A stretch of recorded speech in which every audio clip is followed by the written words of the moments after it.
Hello and welcome back to another dose of dude's comic book goodness. I'm Jason and this is my weekly video where I review the comic books that I picked up this week. I'll also go through some of the back issues I picked up and give you a quick opinion on them. New books this week, I picked up 13 this week. Unlucky for some, but very good for me. I got that broke down as 2 from Dark Horse, 2 from Image, 4 from Marvel and 5 from DC Comics. But before we get to the new reviews, we're gonna go first. We're gonna have comic book roundup, and I'm gonna give you a quick overview of the other back issues that I bought this week. So without further ado, let's get to comic book roundup. So yeah, this week I decided I was going to get back into Green Lantern. He's always been one of my favourite DC characters since Jeff Johns took over the book. That's when I can remember Green Lantern from Justice League, but the first time I started really reading him though was when Jeff Johns took over, and from then he was one of the characters that really helped me get into the wider DC universe. And I've kind of lately I've kind of kept falling out with the series because I just felt that they had too many crossovers, and so I have a little tantrum. I say no, I'm not buying this no more, and then a couple of months I sulk, and then I get over it and I go back, and that's precisely what's happened now. So first up we have Green Lantern issue number 26. I enjoyed this. This was easy to follow. I'd not bought it for about 5 issues. I hadn't bought it for 4 or 5 issues, and so I was able to pick up the story well. That now that before they thought that the Green Lantern power that they get from the emotional spectrum, that it came from an infinite source, and they find now that it comes from a reservoir that's finite, and that eventually it will wear out, and once the energy has run out, that's the universe done for. So you've got a lot of lanterns now saying we're not going to use the ring anymore. And while I don't quite like the whole reservoir idea and that it's a finite source of energy, because you'd think it comes from emotional energy, and as long as there's creatures living in the universe, there's always going to be emotion. So I don't quite like the whole that there's a limit. But one thing that it does do for the short term at least is it creates some purpose for our characters. Hal Jordan has said that's it, we're going to shut down all renegade lanterns. So him and Kilowog go to this planet to shut down this woman who's a Star Sapphire, but her love is not a person, just one person. It's her planet and all the people on her planet, and because her love is so big, that gives her really big powers. And plus then you've got the people on the planet trying to defend her as well, and it just becomes this even bigger kind of fight. I really enjoyed this. You get the sense that there's something bigger going on all the time, but yeah, this was good. Got me straight back into it really well, and I'd give it 4 stars. So next up we had the next issue, Green Lantern issue number 27, and this really picks it up. We get the fallout from the previous issue of that big battle, and we get to find out why some of the things went down like they did. Things by the end of this issue are looking really bad for the Green Lanterns, and the stakes feel like they've really risen. Out of the books I've read since Robert Venditti took over, it is Robert Venditti, yeah, Robert Venditti took over, this is definitely the best one I think he's written. The art as well by Dale Eaglesham is fantastic, and yeah, I just love this one. This confirmed that I was fully back on board the Green Lantern buzz, and I give issue number 27 5 stars. We then jump over to the red side, and we have the Red Lanterns issue number 25. Wow, Charles Soule, what a writer, you know, so many books he's writing, but every time he seems to write a book, it's comic book gold, and this is another one of those books. It is brilliant. I love that they're a smaller core, so there's not as many members, so I like the team and the different personalities. Rancor is a really good character because he's from Earth and he doesn't know all this galactic stuff.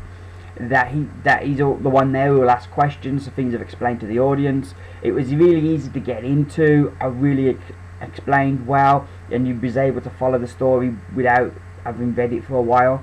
I think even if you picked this up the first time, you'd get it. The basic gist of this issue is that for helping the Green Lanterns, the Red Lanterns now control Sector 2814, which is of course Earth's sector of space, and they're gonna. This issue, they kind of want to differentiate what's different about them and the Green Lanterns, and it leads them to a series of decisions that don't end well. But this was a really good issue, and I'd give it 5 stars. Next up we have Red Lanterns issue number 26. This continued the run and the previous story. And again, it was just really good. Charles Soule does a great job. I love all the characters. There's some really great geek out moments in here, but there's also some really sad stuff as well. But yeah, I really enjoyed this one as well, and I give it 5 stars. Next we have issue number 27, and yeah, things slow down a little bit after the last 2 issues, but it's still a lot of fun. We see the characters off doing different things. We've had this Atrocitus thing running in the background of him trying to find a new ring. That kind of really starts to come more into the forefront this issue, and yeah, I just really enjoyed this one. I thought it was a lot of fun. You've got that little bit foreboding sense of something's building in the background, but yeah, definitely on board the Red Lantern buzz as well, and I give issue number 27 another 5 stars. Then also I picked up Green Lantern Corps issue number 26. I really like John Stewart. The way he's been written has been brilliant. He was the first Green Lantern that I knew about, because of course he was the one in Justice League that they used, and yeah, I really like his character. I like the fact that he's got a love interest, so there's something beyond the Corps. A lot of the other characters, all they've got in their life is the Green Lantern Corps, and they don't think of a life outside of it, where John does, and I really like that, and I think it gives his character a really different feel. There's a really great showdown in here with him and Hal Jordan, and once again you've got some real stuff in the shadows that's building that looks like it's going to be bad. The other thing that I love about this book is if you're reading this and Green Lantern, they complement each other so well, but they're not written in such a way that you have to read the other one. You can pick which one you like and read it, but if you're reading them together, they just complement and you get a bigger story, because a lot of it clicks together really well. And I give Green Lantern Corps issue number 26 4 stars. And finally, in comic book roundup this week, we have Green Lantern Corps issue number 27. This is brilliant. You know, Green Lantern 27 was really good as things really hit the fan, and this one, we get the same story from a different point of view, and there's some really interesting stuff here. I really love this book. This issue was fantastic. It doesn't let up for a moment. So much happens, so much gets explained. It was just brilliant, and I give Green Lantern Corps issue number 27 a definite 5 stars. So that's the roundup. I think it's time for the review, so let's get to those reviews. Now, first up this week we have from Dark Horse Comics, Lobster Johnston, Get the Lobster, part 1 of 5. This is Lobster Johnston's kind of a vigilante in the same vein as the Punisher, in that he takes out criminals permanently. This issue is a bit, it was a promising start, I think is the best way to phrase it, a promising start. There was one scene where this wrestler takes a gun from a policeman and starts shooting the audience. It was a bit uncomfortable when you think back to what happened in the real world, you know, not that long ago. I did find that a bit uncomfortable, but I don't know if that's me being oversensitive or if it's maybe too soon for them to be doing something like that. I did feel as well reading the book that there was a lot that I'd missed, that, you know, because this is like a continuing series, but they keep bringing it out in like minis, so it comes out as a story when they have a story, and then when that story finishes, it disappears for a while, and then they bring it back. So there's this. It says in the inside here, I think it says number 16 in a series. So that means like there's been 15 books before it. So I did definitely feel that I'd missed 15 issues, and it was kind of trying to catch up. And sometimes it was quite hard, and I quite didn't understand everything. While I did think the central character was interesting, and the stuff going on here was interesting as well. Some really interesting developments, as you've got these gangsters who that Lobster has threatened, that are trying to find out what this reporter knows, because she obviously knows a lot about Lobster Johnston, so they want to get this reporter to find out more about him so they can take him out, so they can get back to business and stuff. So yeah, there was some interesting stuff there. And then you got these two crazy wrestlers who seem to be controlled by these shadowy figures. So yeah, there was some interesting stuff there, and the art was really good and gave it a real kind of like horror vibe, and the fact that it's set in the 30s as well was really cool. But like I say, it did feel like I'd missed a lot of story here, so I think I'd get issue number 1 of Lobster Johnston, Get the Lobster, and I'm going to give it 3 stars.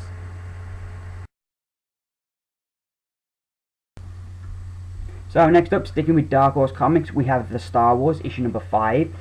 For those of you who don't know, this book is based off the George Lucas original draft when he wrote Star Wars, and it was called The Star Wars in the beginning. So it's a very different Star Wars. This is what we would have got if they'd made the film with that first draft. And so far it's been a kind of a mixed bag, really. It's been, like, I never came into this expecting it to be a masterpiece.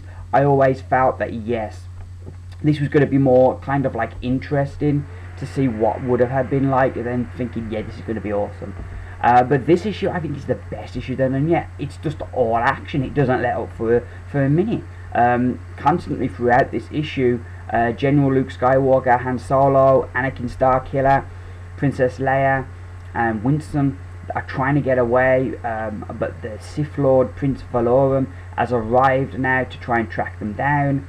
So they're trying to get away, and just the whole issue. Then they get captured, and then they escape, and it just never lets up. And amongst all of this, Princess Leia thinks she's fallen in love with Anakin, but then Anakin is kind of like, I don't want to bother with that, but then he's kind of like, well, wait a minute, I think I'm in love too. So it's really, you know, so much happens, and they cram so much in. Once again, the art by Mike Mayhew is just awesome, and yeah, this was the best one yet. If the rest of the series is going to live up to this, I think we're going to have a really good conclusion to the story, and I give the Star Wars issue number 5 5 stars.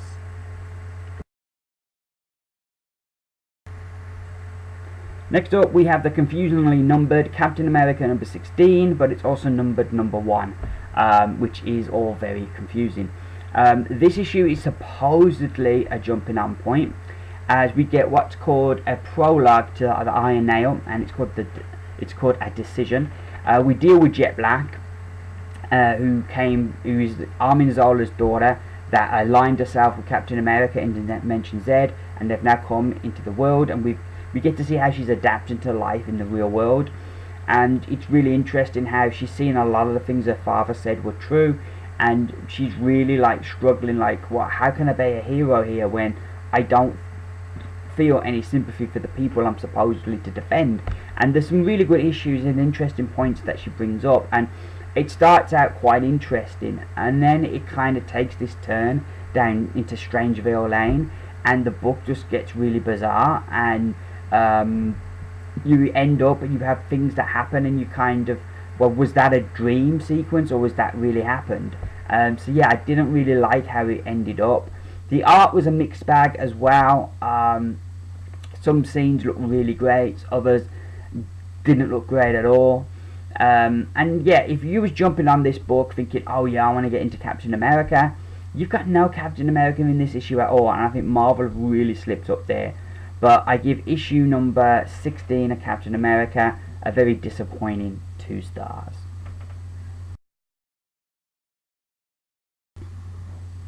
So next up, we have The Punisher number 1 from Marvel Comics. Coming into this book, I had the question, am I a fan of the character The Punisher, or am I just a fan of how Greg Rucka wrote him? And I think I finally answered that. I'm a fan of The Punisher. This book was bloody brilliant. I really enjoyed it. I wasn't quite sure what to expect, but it was brilliant.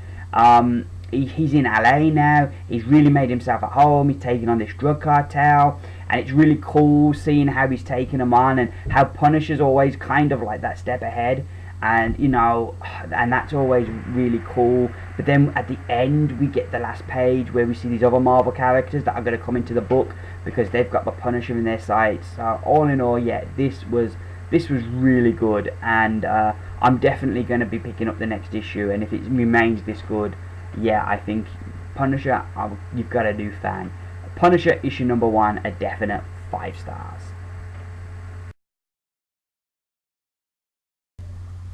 So next up, we have 5 Ghosts issue number 9, and wow, this book just remains so much fun. Like, this issue takes a bit of a darker turn here, as Fabian, things ain't going too good for him, but it's still so much fun. I love in this issue we have flashback scenes, but rather than like kind of do them in some kind of weird way, they're almost, these of them here, they're almost like they're penciled without the ink on, and it really differentiates, a really inventive way to kind of illustrate flashback scenes. I really like that.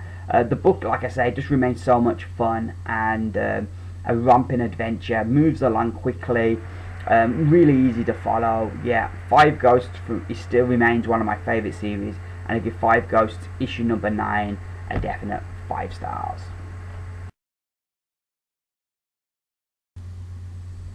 So next up from Image Comics we have Lazarus issue number 6, and this is another book that I'm just really enjoying and really loving. The world, this world seems so big and so real.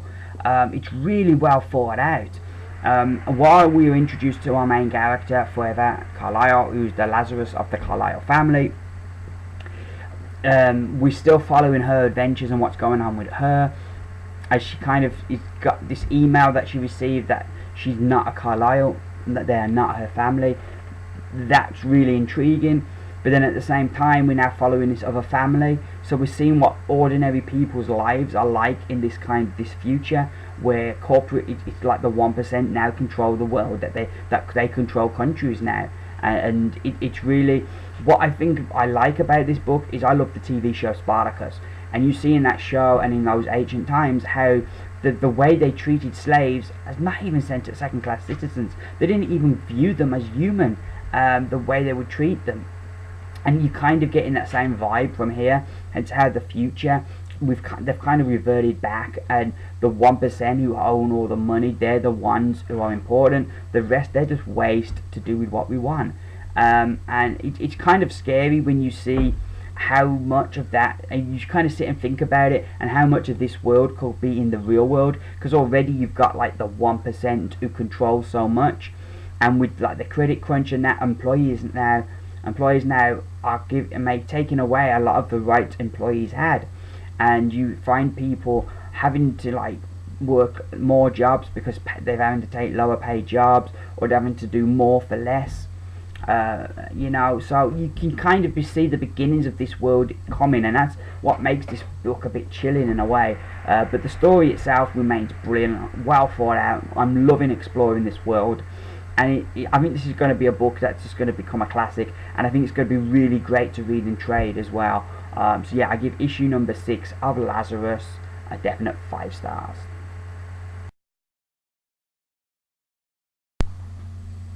So next up we have Swamp Thing issue number 28, and this book, oh god, Charles Soule, everything he writes at the moment is just comic book gold, and this is just another example of that. This is brilliant.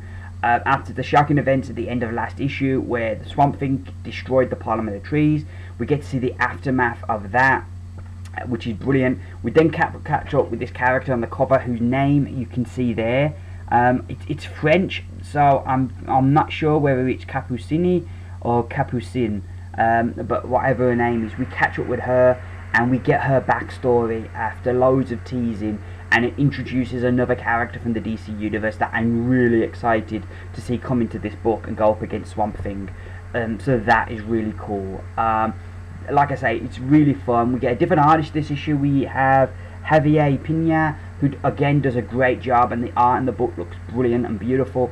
And yeah, I'm just really loving this book and seeing the consequences of the last issue and where we're going with that, and also get the backstory of this character. Yeah, was another really strong issue, and I give Swamp Thing issue number 28 5 stars.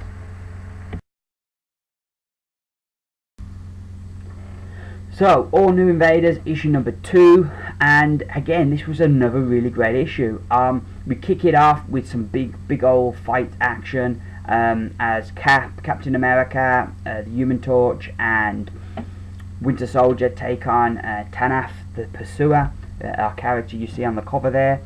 So we get some really great smackdown action there, and then we kind of jump on the second half of the issue as we get the explanation into why they didn't remember this old mission from back in the day, and why and how they got the God Whisperer in the first place. So it fills in a lot of the blanks and explains a lot, which is really cool.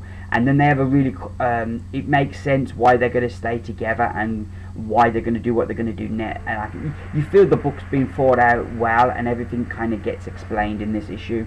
So yeah, I really enjoyed this. Steve Pugh's art is just totally different to what he's run on Animal Man.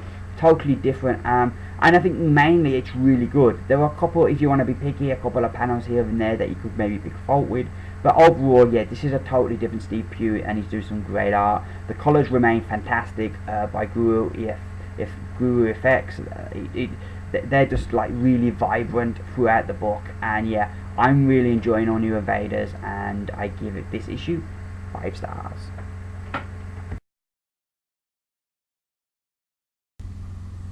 So next up we have Green Lantern issue number 28, but in probably what is the bargain of the week, it also includes Red Lantern's issue number 28.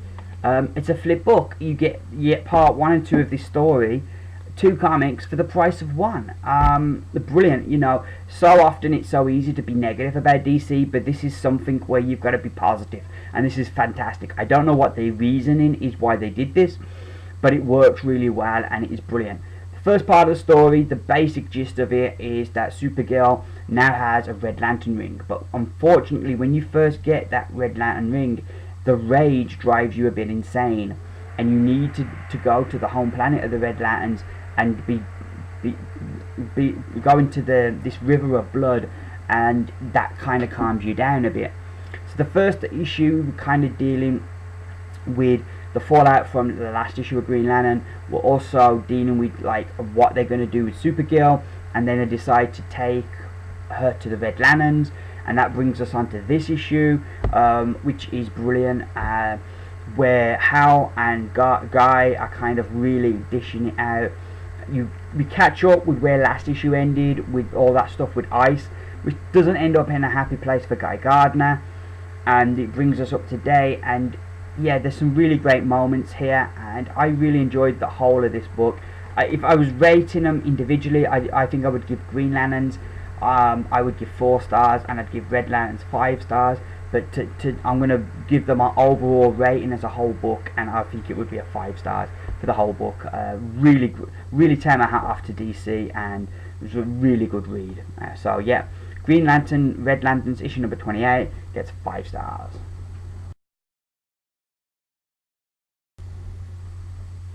So next up we have Wolverine issue number 1 from Marvel Comics. We're really looking forward to this because Ryan Stegman was going to be on art, and yet the art is fantastic. You know, you look at that scene there, Wolverine just looks really badass, and yeah, the art is great in here.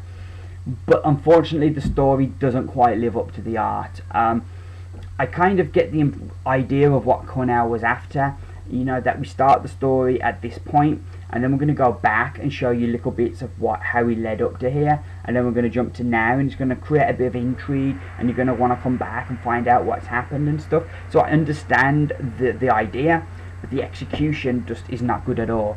We're introduced to new characters who, like, but introduced is probably the wrong word, because we're not really introduced. I should be able to know after the end of this first issue who these characters' names are and what their powers are, even if I don't know the whole backstory yet, because we've got time to tell that story.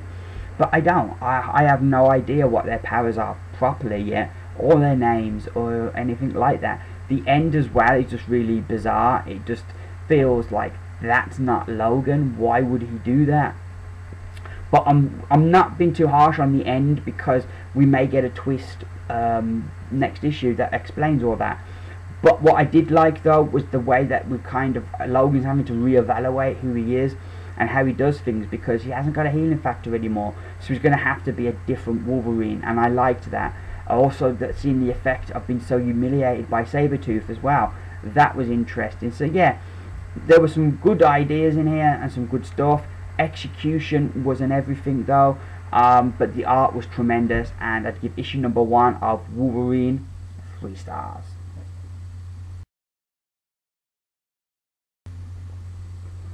So next up we have Trinity of Sin, the Phantom Stranger, issue number 16, and this issue continues the Forever Evil Blight story arc. Last time they defeated Blight, but the cost seemingly at the start of this is that John Constantine has gone insane, so Phantom Stranger has to try and save him and bring back his sanity in the beginning. But after that, the book really begins to move forward. Once again, what I really admire about this series is how they combine the Forever Evil Blight storyline with Phantom Stranger's own personal story and personal journey. And there were some nice moments in here. I'm beginning to like Nightmare Nurse even more and more as a character. And she was a character when she first came into this book I didn't really care for, but every issue I seem to like her character a bit more. Pandora actually does something this issue which is cool. She doesn't really usually do that much. And yeah, it was just a really satisfying issue that really pushes the story on. And I really enjoyed this one, and I give Phantom Stranger issue number 16 5 stars. Next we have Green Arrow issue number 28, which is part 3 of the Outsiders War. So much goes on in this book. Yeah, Jeff Lemire is just on top form writing wise. Oliver has having to come face to face with the fact that his dad's alive, and his dad's the one who trapped him on the island and beat him up and tortured him, which would kind of twist your melon, you know. I love how they have his dad look like the old school version of Green Arrow. I really like that. I did get a chuckle out of that. That he's got the beard and everything. I did really like that. We've then got other stories going on. We've got what's happening back in Seattle with Diggle and Green Arrow's gang. We've also got what's going on with Kimono. So yeah, all in all, this was a really good issue. The story just keeps going. The art mainly is good, but there are these parts where Andrea Sorrentino decides that for the fight scenes between Green Arrow, his dad, and Shadow taking on Kodiak, I think his name is, that they have like the word for like the sound like boom or something, and they have the word, and then within the word you have the actual figures fighting. And the way it's executed, I found quite hard to follow. I think it's a fantastic idea and very creative, but I did find it a bit hard to follow. But I don't know if that's just me. So yeah, the art wasn't as great as always because that was hard to follow. But other than that, I like the art, and the story is just tremendous. And I give Green Arrow issue number 28 4 stars. And our final review this week is Forever Evil issue number 5, and this was fantastic. I'm really enjoying this main book, and how it's kind of shaking the DC universe, as you've got the villains and the eviler villains fighting each other in this one, which is really good. We get characters that turn sides. David Finch's art, again, he holds back. He doesn't draw these like out-muscled steroid freaks. No, he tones it down, and while the characters still look larger than life, the art works better, and I think this is some of the best David Finch art that I've seen in years. I'm really loving what's going on with the story and the whole idea. We're learning a bit more about the crime syndicate and why they're here. That's really cool. Seeing Lexi's gang go up against the crime syndicate secret society was cool, and I loved the interaction between Batman and Luthor's gang as well. I thought that was really good. But yeah, all in all, this has been a lot of fun, and I'm really looking forward to seeing where this is going to end up. And I give Forever Evil issue number 5 5 stars.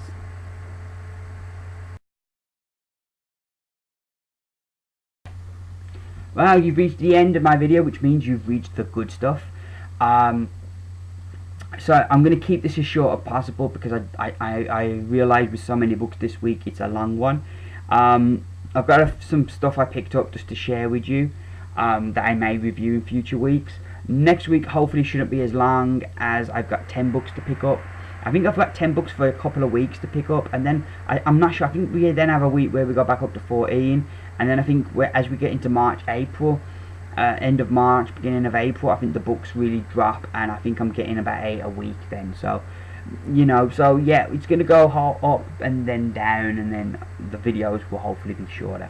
So yeah, I picked up Green Lantern New Guardians, really enjoying the other Green Lantern books, so I thought I'd try this one.